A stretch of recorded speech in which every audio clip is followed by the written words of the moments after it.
Bueno, bienvenidos alumnos de ICB. Leandro Sicarelli les habla. Vamos a ver un poquito cómo amanecieron los precios el día de hoy. Como les comentaba en el módulo de calendario, si bien los datos vienen siendo buenos, la verdad es que la reacción del mercado no ha sido muy positiva, ¿sí? Y tanto, a ver, digamos, ahora están obviamente cerrando las bolsas europeas, pero digo, ya tuvimos la operatoria en Asia y en Oceanía, dos lugares donde recibimos muy buenos datos, ¿sí? En el caso de Asia recibimos el dato de PBI, sí que fue muy positivo. Sin embargo, el mercado aprovechó esa noticia para básicamente salir, ¿sí? Fue una venta con la noticia muy clara porque la rueda fue muy mala. En el caso de Australia pasó algo parecido porque el dato de creación neta de empleo había sido muy positivo, mucho más de lo que se esperaba, ¿sí? 200.000 nuevos puestos de trabajo en relación a los 100.000 que se esperaba, un muy buen dato, y sin embargo el mercado fue para abajo, ¿sí? El mercado retrocedió, ¿sí? Lo hizo un poquito más suave que lo que están viendo en China, pero digo, evidentemente hay una situación bastante compleja, y veníamos también de movimientos bruscos, ¿sí? Con lo cual el mercado sigue, ¿sí? Sigue en esta dinámica de corrección. Acá tenemos los tres saltos después de que se conocieron los datos de apalancamiento, etcétera, etcétera, etcétera. Vamos a poner en diario si se ve mejor. Bien. Entonces hemos tenido un muy buen comienzo de mes, ¿sí? Con estos saltos, incluso con una zona de gap en los índices chinos, y que tuvimos después obviamente este derrape que vimos, ¿sí? No solo durante el día de ayer, sino que ya lleva casi 2 semanas en China, ¿sí? Con lo cual acá el mercado evidentemente está en una situación bastante más difícil de la que uno se imaginaría. ¿Qué es lo que sucede acá? Digamos, indistintamente de China en general en todos los índices, digo. Eh, ¿Y dónde se pudo observar muy clarito? Se pudo observar muy clarito en el Standard Poor's, ¿sí? En el Standard Poor's. ¿Cuándo? Ayer, básicamente. Recuerden que el miércoles, no, el martes, perdón, sobre el cierre de la rueda, se conoció que las primeras pruebas de un laboratorio estadounidense, respecto de la vacuna del coronavirus habían sido positivas, es decir, que había logrado generar los anticuerpos necesarios para combatir el virus, ¿sí? Sin embargo, la reacción del mercado fue una reacción, digamos, suave, ¿sí? Levemente suave. Vamos a verla. No quiero hacer lío con el día, pero tenemos básicamente esta fue la vela, ¿sí? En donde se conoció ese dato y fíjense entonces el movimiento que tuvimos, ¿sí? Eh, Uno lo que pensaría es, digamos, si el mercado efectivamente está esperando alguna noticia en relación al coronavirus, ¿sí? Evidentemente la noticia de que uno de los laboratorios más importantes ha conseguido tener un resultado positivo en el primer testeo de la vacuna, digo, tendría que haber sido una noticia para volar, para que el mercado básicamente vuele. Bueno, no se dio, no se dio, ¿sí? No se dio. Del mismo modo que los mercados en Asia reaccionan de manera rara a los datos de PBI, del mismo modo que en Oceanía el mercado reacciona raro a los datos de empleo, y del mismo modo que el mercado ayer, por ejemplo, reacciona raro al hackeo de Twitter, ¿sí? Ayer en el aftermarket uno estuve operando un poquito después de que cerró la rueda Twitter, porque básicamente recuerden que ayer hubo un hackeo de las cuentas más importantes de Twitter, la de Elon Musk, la de Bill Gates, la de Biden, la de Bloomberg, ¿sí? Todas hackearon la cuenta de los grandes tuiteros estadounidenses relacionados con el mundo de las finanzas y la economía. De hecho, hicieron una estafa con Bitcoin, fue una situación bastante extraña. Y uno, claro, todos fuimos a mirar la acción de Twitter a ver qué pasaba. Así que bueno, el aftermarket estaba, solo bajó en el orden de 3%, ¿sí? Y desde ahí rebotó. Con lo cual nos da la sensación de que estamos en un escenario de mercado y que por los precios uno lo podría entender, ¿sí? Estamos en esta zona, que ya fue una vez una zona de resistencia importante. Y ya aproximándonos, no se ve en este gráfico porque este gráfico es de futuros, pero digo, por esta zona hubo un gap relativamente importante en el Standard Poor's, en el dato, en la medición spot, ¿sí? Que podría ser esto que tiene acá, pero en el spot es bastante más grande. Entonces estamos en una zona bastante compleja, obviamente llegando a cerca de los máximos previos al COVID. Recuerden que esto no es el Nasdaq, así que ya obviamente rompió esta parte. Pero digo, en concreto, da la sensación que en este sentido el mercado acá está como inmune a las noticias. ¿Sí? Inmune a las noticias. Te diría más a las noticias buenas que a las malas. Digo, ¿no?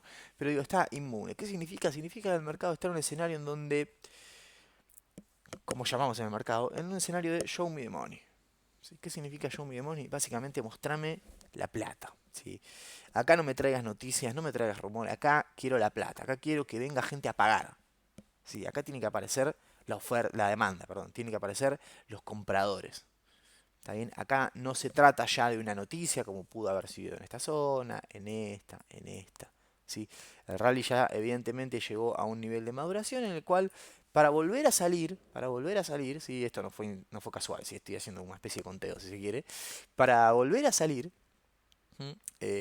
Necesitamos efectivamente una onda más, un poquito más violenta. ¿Para qué? Para romper esta resistencia local que tuvimos y tratar de ir a buscar nuevamente el valor máximo histórico para el Standard Poor's. Entonces, el escenario es complejo, ¿sí? A mí no me gusta el movimiento que está haciendo el Standard Poor's, no me gustó lo que hizo cuando se conoció la noticia de la vacuna, porque esperaba otro tipo de reacción. Pero ayer también la reacción de Twitter y la reacción de Asia y de Oceanía, ayer por la noche, nos dan la pauta de que está pasando algo más y es un poquito más profundo.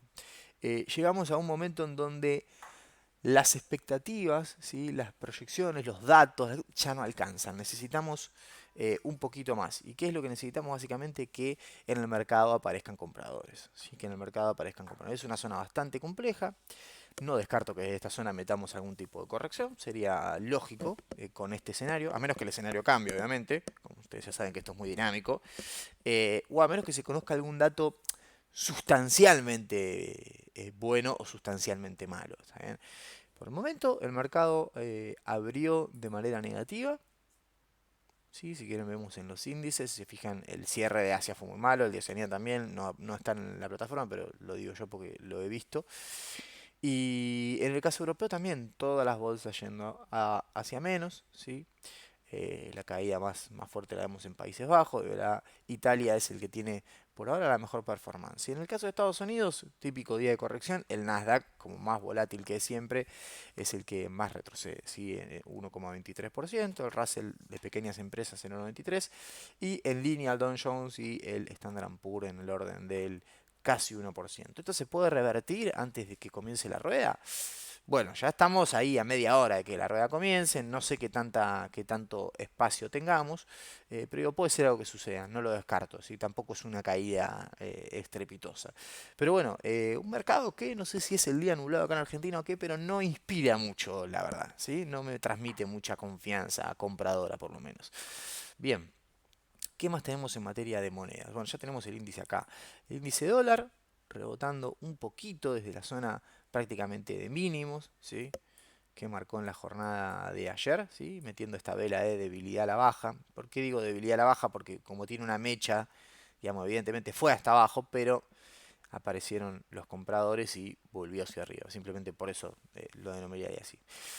Hoy tenemos una vela que va hacia arriba, que ya crece un 0,14%, variación diaria habitual para lo que es Forex, si no es nada del otro mundo. Cuando uno lo mira en divisas particulares, ¿sí? Recuerden que hoy tuvimos comunicado del Banco Central Europeo, obviamente la reacción es más o menos la misma. Si tenemos un dólar euro en donde el euro se está depreciando, ¿sí? Em, también se está depreciando el yen, sí, con lo cual respecto del dólar, con lo cual no tendría un setup de monedas mucho más alarmante, ¿sí? En principio la rueda es relativamente mala, en principio el dólar se está valorizando, no tenemos cobertura con o hedge con ni el franco suizo ni el yen japonés, ¿sí? No a gran escala porque los tipos de cambio no se están moviendo en esa dirección. Y finalmente en materia de commodities, veamos WTI, sí que tenía, estaba cayendo hasta recién, donde lo tenemos acá, sí, bueno, sigue cayendo, sí, ahí está peleando contra la zona de 41 dólares, recordemos que tuvo, la semana pasada marcó un máximo dos veces en la zona de 41.08, donde lo tenemos, siempre hago lío con las fechas, pero 41.08 fueron los máximos que marcó, acá estamos viendo igual el continuo, si no me equivoco, pero creo que es esta posición igual. Bueno, indistintamente de eso, creo que fue esta vela de acá. Bien, veremos a ver si vuelve a juntar fuerza. Fíjense que los swings son cada vez más cerca de la zona de 40 e incluso en muchos casos ya la empieza a usar como un soporte. Ven que fueron cada vez más cortitos. Fíjense que, bueno, veremos si ahora esto hace así y sigue reduciendo volatilidad. De todos modos, cuando tenemos un escenario de este, como ustedes ya saben, generalmente la volatilidad se comprime y eso se llama estrangulamiento de volatilidad. Es muy probable que después el precio salga en dirección para alguno de los lados de manera muy fuerte. Si uno mira, a ver si tenemos algún indicador de volatilidad, creo que tenemos, bien, el de volatilidad intradiaria. Bien, esto lo que nos marca es cómo va evolucionando la volatilidad. Es como les comentaba, fíjense la baja, tuvimos en dos. Primero este escenario, esto es un movimiento de suba con baja de volatilidad, es un movimiento para operar básicamente. ¿Por qué? Porque significa que no hay mucha ida y vuelta en el precio, más en este indicador de volatilidad que es el Average True Range, básicamente es lo que varía el precio durante el día, ¿sí? En la vela. ¿Sí? No es una volatilidad histórica con relación a todo lo anterior, sino con lo que pasa en la vela, en las últimas 14 velas, ¿sí? Pero dentro de la vela. Entonces, cuando el mercado va muy para arriba y tiene mucha confianza, la volatilidad baja porque no hay mucha indecisión, ¿sí? No es que el precio hace mucho va y viene, ¿sí? El precio baja, va y va. Bien, finalmente tenemos este movimiento en donde el precio llegó a un nivel bastante importante de resistencia que cubre este gap, si ya casi lo llena prácticamente, y tiene obviamente un descenso de la volatilidad por esto que les marcaba de los swing cada vez más cortos. Y veremos ahora para qué lado sale. ¿Sí? Obviamente si los datos son buenos, si la economía estadounidense repunta, si el Standard Poor's sigue, uno esperaría que salga para arriba. ¿Sí? Si hay otro tipo de noticias, de novedades, si el Standard Poor's corrige y demás, probablemente salga para abajo. ¿Sí? Esto está muy atado a lo que pase con el Standard Poor's. Últimamente el petróleo se mueve muy parecido. De hecho, si ustedes ven el gráfico, se dan cuenta que es exactamente el mismo gráfico del Standard Poor's. ¿Sí? Es muy parecido por lo menos. Obviamente el derrape fue mucho más bestial en petróleo que en acciones. ¿Sí? Bien, y finalmente veamos oro. Bien, en la zona de 1800, bancando la resistencia, la otrora resistencia, hoy soporte de 1800. Lo pasa rápido porque mejor, ¿saben qué? Veamos el Bitcoin. A ver qué pasó ayer, porque lo de Twitter ayer, ¿sí? El hack de Twitter, terminó afectando al Bitcoin en principio. ¿Por qué? Porque los Twitter que se ponían desde esas cuentas instaban a la gente a depositar plata en una cuenta, ¿sí? En muchos de los casos te pedían que deposites bitcoins en esa cuenta y que te devolvieran a la media hora el doble de lo que depositabas. Obviamente, mi consejo, cuando vean algo así, salgan corriendo porque es mentira, no puede suceder. Ahora, en algún punto no voy a decir que entiendo a la gente, pero digo, porque mucha gente lo hizo y de hecho había millones de dólares depositados en esa cuenta, evidentemente la gente cayó, pero bueno, cuando uno ve la cuenta oficial de Elon Musk o de Bill Gates poniendo eso, y bueno, por ahí uno confía en eso. Yo en general desconfío de todo, pero digo, bueno, es la cuenta oficial. Bueno, básicamente estaba hackeado. Entonces, lo primero, obviamente, impacto en el Bitcoin, sí, porque es una de las monedas que estuvo involucrada en todo este affair de Twitter. Si veremos hoy cómo sigue la cosa, cómo se resuelve. Pero bueno, básicamente una vela bastante horrible. Mucho cuerpo, todo para abajo, ¿sí? Así que cerca de la zona de 9000. Igual ahí en la zona de 9000 obviamente vamos a tener un fuerte soporte en la sanción, más allá de que haya sido testeado un par de veces durante la última quincena. Creo que tenemos una zona en donde se puede llegar a armar acumular un buen volumen de compradores. ¿Sí? Bien, hasta acá entonces el módulo de día, cerramos y nos vamos rápido a el módulo de Argentina.